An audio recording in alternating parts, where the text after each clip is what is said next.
ਇਹ ਕੱਦੂ ਜੇ, ਇਹ ਦਾਲ ਜੇ, ਇਹ ਅਜੇ ਪਕਣੀ ਤੇ ਆ ਕੜਛੇ ਚਮਚੇ ਨਾਲ ਪਕਣੀ ਜੇ।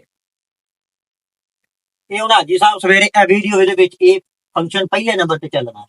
ਇਹ ਮੇਰੀ ਵੀਡੀਓ ਖਾਸ ਤੌਰ ਤੇ ਧਿਆਨ ਕੈਲੰਡਰਾਂ ਵਾਸਤੇ ਆ, ਜਿਹੜੇ ਖਾਸ ਧਿਆਨ ਕੈਲੰਡਰ ਹੁੰਦੇ ਨੇ ਨਾ ਚੁਗਲਖੋਰੀ ਵਾਲੇ, ਉਹਨਾਂ ਵਾਸਤੇ। ਹਾਂਜੀ ਜਨਾਬ, ਇਹ ਤੁਸੀਂ ਵੇਖ ਰਹੇ ਜੇ ਨਾ ਚਮਚਾ, ਇਹ ਚਮਚਾ ਜਿਹੜਾ, ਇਸ ਚਮਚੇ ਤੋਂ ਬਗੈਰ ਕੰਮ ਨਹੀਂ ਚੱਲਦਾ। ਇਹ ਤੁਹਾਨੂੰ ਸਾਰਿਆਂ ਨੂੰ ਪਤਾ ਹੈ, ਠੀਕ ਹੈ। ਤੁਸੀਂ ਘਰ ਦੇ ਵਿੱਚ ਚਾਵਲ ਪਕਾਓ, ਕੋਈ ਵੀ ਚੀਜ਼ ਪਕਾਓ, ਸਵਈਆਂ ਪਕਾਓ, ਤੇ ਚਮਚੇ ਦਾ ਵਿੱਚ ਹੋਣਾ ਜ਼ਰੂਰੀ ਹੈ। ਚਮਚਾ ਤੁਸੀਂ ਕਿਸੇ ਪਤੀਲੇ 'ਚ ਰੱਖ ਦਿਓ ਚਾਵਲ ਪੱਕਿਆਂ 'ਚ, ਗੋਸ਼ਤ ਪੱਕਿਆਂ 'ਚ, ਤੇ ਉਹ ਚਮਚਾ ਜਿਹੜਾ ਹੈ ਨਾ ਉਹਨੂੰ ਕਰ ਦਿੰਦਾ ਹੈ ਬਿਲਕੁਲ ਵਿਹਲਾ ਬਰਤਨ ਨੂੰ। ਤੇ ਹਰ ਕੰਪਨੀ ਦੇ ਵਿੱਚ ਨਾ ਲਾਜ਼ਮੀ ਚਮਚੇ ਹੁੰਦੇ ਨੇ, ਤੇ ਚਮਚਿਆਂ ਤੋਂ ਬਗੈਰ ਕੰਮ ਬਿਲਕੁਲ ਨਹੀਂ ਚੱਲਦਾ, ਠੀਕ ਹੈ।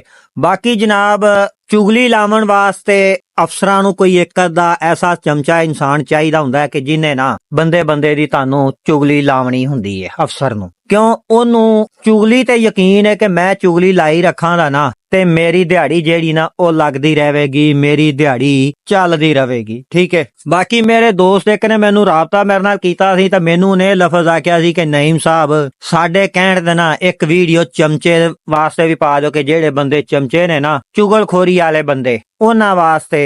ਮੈਂ ਕਿਹਾ ਚਲੋ ਜਨਾਬ, ਮਸਲਾ ਹੀ ਕੋਈ ਨਹੀਂ, ਤੁਸੀਂ ਸਾਡੇ ਵੀਰ ਹੋ, ਤੁਹਾਡੇ ਵਾਸਤੇ ਨਾ ਅਸੀਂ ਜਨਾਬ ਇੱਕ ਵੀਡੀਓ ਪਾ ਦਿੰਨੇ ਆ। ਇਹ ਵੀਡੀਓ ਸਾਡੀ ਉਸ ਬੇਲੀ ਵਾਸਤੇ, ਇਹ ਸਾਡਾ ਬੇਲੀ ਹੈਗਾ ਇੱਕ ਮਾਲੀਏ ਤੋਂ, ਜਿਹੜੇ ਬੰਦੇ ਨੇ ਸਾਨੂੰ ਇਹ ਗੱਲ ਆਖੀ ਹੈ, ਤੇ ਅਸੀਂ ਆਪਦੇ ਬੇਲੀ ਵਾਸਤੇ ਵੀਡੀਓ ਦਿੱਤੀ ਹੈ ਬਣਾ। ਅਸੀਂ ਉਹਦੇ ਸ਼ਹਿਰ ਦਾ ਵੀ ਉੱਤੇ ਨਾਂ ਲਿਖਾਂਦੇ, ਤੇ ਬਾਕੀ ਅੱਲਾ ਖੈਰ ਕਰੇਗਾ। ਤੇ ਲੇਕਿਨ ਚਮਚਿਆਂ ਤੋਂ ਬਗੈਰ ਕੰਮ ਨਹੀਂ ਚੱਲਦਾ। ਚੁਗਲੀ ਲਾਵਣ ਵਾਲਾ ਜਿੰਨੀ ਦੇਰ ਚੁਗਲੀ ਨਹੀਂ ਲਾਵੇਗਾ ਉਹਦੀ ਦਿਹਾੜੀ ਨਹੀਂ ਲੱਗਣੀ। ਧਿਆਨ ਕੈਲੰਡਰ ਮਤਲਬ ਜਿਹਨੂੰ ਕਹਿ ਲਓ, ਧਿਆਨ ਕੈਲੰਡਰ ਹਰ ਕੰਪਨੀ ਦੇ ਵਿੱਚ ਜਿਹੜਾ ਹੈ ਨਾ ਉਹ ਜ਼ਰੂਰੀ ਹੋਵੇਗਾ।